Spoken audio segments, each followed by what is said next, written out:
खोकर पाने का मजा ही कुछ और है, रोकर मुस्कुराने का मजा ही कुछ और है। हार तो जिंदगी का हिस्सा है मेरे दोस्त, हारने के बाद जीतने का मजा ही कुछ और है। यदि आप असफल हो गए हों या आने वाले भविष्य में कभी असफल हो भी जाएं, तो कभी उदास मत होना, क्योंकि किसी वृक्ष का फल उसकी डाल पर हो या नीचे जमीन पर गिर गया हो, स्वादिष्ट दोनों ही होते हैं। इसलिए आप भी अपनी ज़िंदगी के एक योद्धा हो, और जो सफल हो गए वो भी अपनी ज़िंदगी के एक योद्धा थे।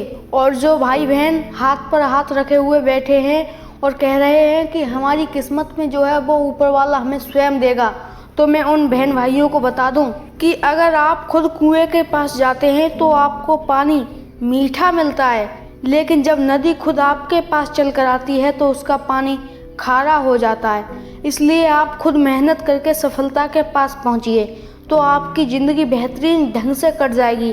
और आप कुछ भी नहीं करना चाहते तो जैसा कि मैंने आपको बताया कि नदी का पानी खारा हो जाता है, ठीक उसी प्रकार आपकी ज़िंदगी कड़वी हो जाएगी अगर आप खुद मेहनत नहीं करोगे तो। किसी ने कितनी सुंदर बात कही है कि ज़िंदगी में इंतज़ार नहीं, कोशिश कीजिए जनाब, क्योंकि इंतज़ार करने वालों को उतना ही मिलता है जितना कोशिश करने वाले छोड़कर चले जाते हैं। यदि आप भी इसी भरोसे पर बैठे हैं कि जो मेरी किस्मत में होगा वो कहीं नहीं जाएगा, मुझे मिलकर रहेगा, मैं उसके लिए मेहनत करूं या ना करूं, तो सुन मेरे भाई, आज ही आप ये घर पर करके देखिए कि आपको ये पता है कि मैं इवनिंग में या मॉर्निंग में खाना खाऊंगा, तो आपको ये करना है कि खाना अपने हाथ से नहीं खाना है। तो हम जाने कि वो खाना आप खा लें बिना मेहनत के, जबकि वो खाना आपकी किस्मत में होगा। इसलिए किस्मत पर नहीं, खुद की मेहनत पर निर्भर रहिए। तुम सब कुछ कर सकते हो।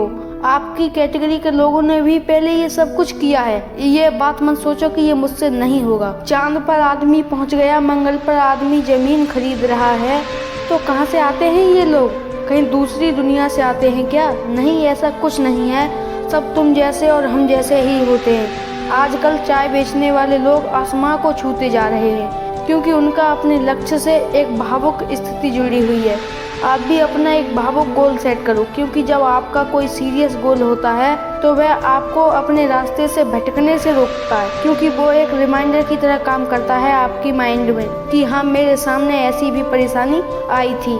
किसी ने क्या कहा है कि एक जैसी दिखती थी माचिस की तिल्लियाँ, लेकिन किसी ने घर जलाए तो किसी ने दिए जलाए। तो तुम भी इंसान ही हो, और आज जो सफल होकर मजे ले रहे हैं वो भी इंसान हैं। अब निर्णय आपके हाथ में है कि आपको किसी का घर जलाना है या खुद का दीपक जलाना है। जंगल में जब कोई बड़ा जानवर आ जाता है ना, तब सभी जानवर घबरा जाते हैं और कहते हैं कि ये तो हमारा भी बाप है, ये तो हम सभी को मार डालेगा, इसे मारने का काम हम में से कोई नहीं कर सकता।